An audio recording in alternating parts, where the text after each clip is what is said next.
boy Bobby, back with another update on this road to recovery from patellar tendon repair surgery. So, as I promised, I would give you guys updates as they come in real time.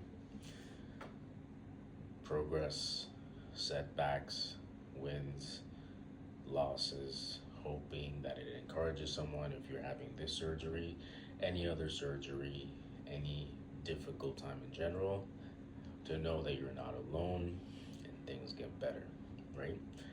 So as of filming this is 3 weeks post-surgery, 3 weeks and 4 days post-injury. So last Friday, today's Wednesday, or filming this was a Wednesday.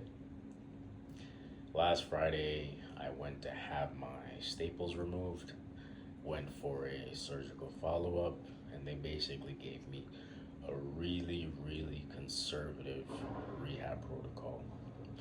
They basically told me that I damaged the tendon badly enough that they don't want me to even consider removing this immobilizer brace for another 4 weeks, or even starting rehab for another 4 weeks. Basically told me that I should limit my rehabilitation right now to ankle work. Now, I get it, understand why they're saying that. Their main priority is, maintaining the integrity of the repair. That being said, as someone that's in the fitness industry, I don't believe that complete immobilization is a wise thing to do, especially not after the first few weeks, right?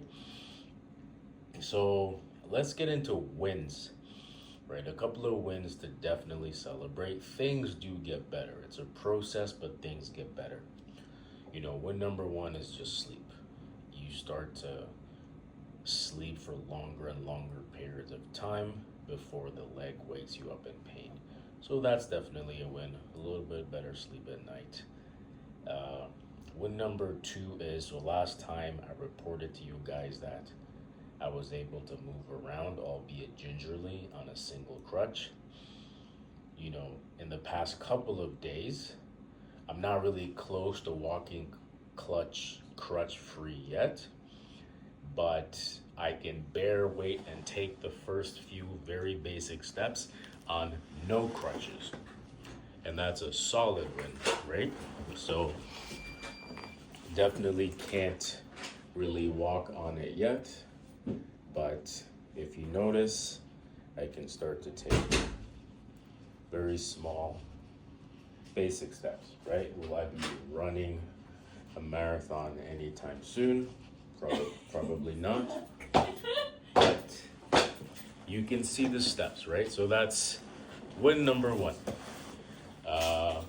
Win number two just looks like the degree of knee flexion that I'm able to have, right? So I'll take this brace off and show you. The one thing that the surgeons warn you very strictly to not do is subject the knee to any kind of load under flexion, right? So don't even think of any sort of squatting or leg extensions under load for now, right? That being said, what I can report to you guys is let me just get this leg off the couch here. And again, we're dealing with what was and wasn't possible a few short days ago. What I can report is a significantly improved degree of knee bend, right? So it's not complete, it's not anywhere close to where you want to be, but coming from 0 degrees of flexion to whatever this is a pretty big win, right? And they tell you by the time you can bend to 90 degrees, that means you can sit comfortably, which means we're not too far off, right?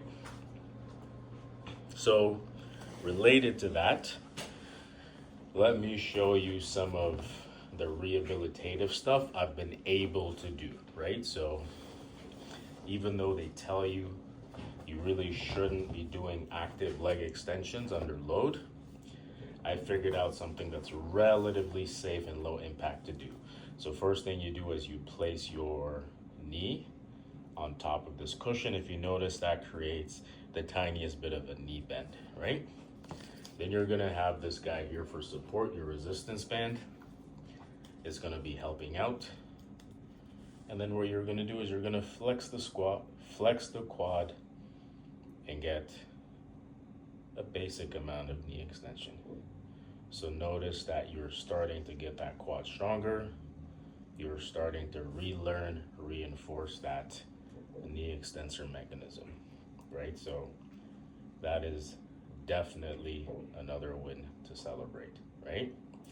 In terms of setbacks, most of the setbacks are just, they're mental, right? You know, the major one being just, they warn you that the quad will atrophy. It doesn't hit you just how rapidly it atrophies until you essentially see your quad shrinking every single day, right? So it's not good to look at, it's not good to see, it's not good to feel, but encourage yourself with the fact that it's a necessary process, and eventually you'll be back getting it stronger. A friend of mine said something that really encouraged me this week, and I want to share it with you. They said that in the moment, an experience like this sucks, but a year from now, this will be a memory. And in the grand scheme of your life, what is a year, right? So that really helped me. I hope it helps you. If you're going through this, keep your chin up, keep your head up. It's not fun, but it gets better, right? In my next upcoming videos, I'll show you guys some of the upper body exercises I've been able to do to at least maintain some upper body strength and mass while waiting for the lower body to be ready to get back into it, right? So that's my update for this week. Keep your spirits up. Like, support, subscribe, follow, share. The goal is to make sure that this is helping someone. All right, that's my update for now. I'll talk to you again soon.